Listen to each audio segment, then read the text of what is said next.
Aren't we saying there's one feeling that's right and another feeling that's wrong?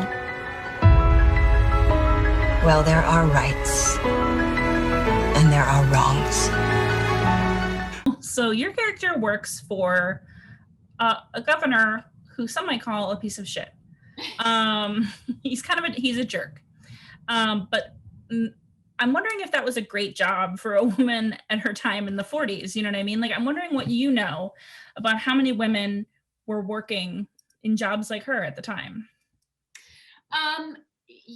I think that particularly at that time, women in those jobs were pretty scarce. But of course, her being the press secretary, I think there were a few kind of female type jobs that it was less surprising to see a woman in. I think about in All the King's Men, the character that Mercedes McCambridge plays. I think she's also like kind of like a press rep.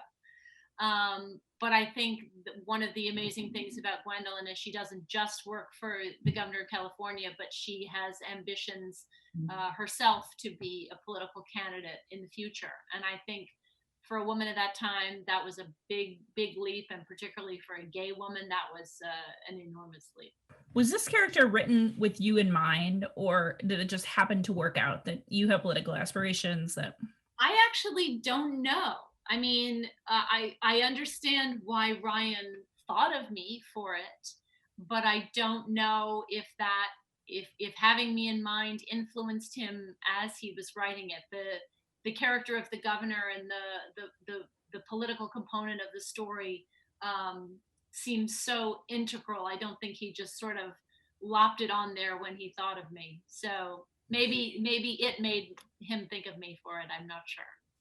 Yeah, because she has a struggle with breast cancer, which I know you've gone through. Right. Now I want to know if mistletoe is a real treatment or not. I don't know. I mean, maybe. She's also in this sort of like facade of a marriage, like this velvet sort of prison to this guy named Trevor, who seems like a lovely guy, but...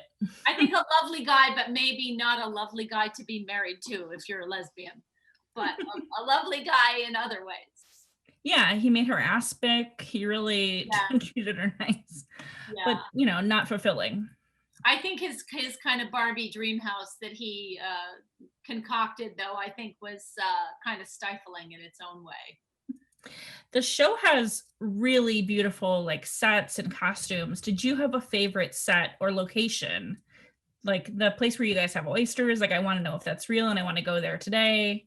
Yes, it's a real. Well, we shot in Monterey. It's a beautiful, beautiful place right on the water.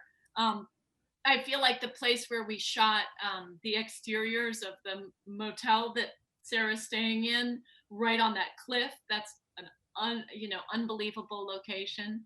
But so were so many of the sets they constructed. Like, I mean, I think the living room in the mental hospital and Dr. Hanover's office, complete with, board table and bar in one corner. I mean, the sets were just unbelievable.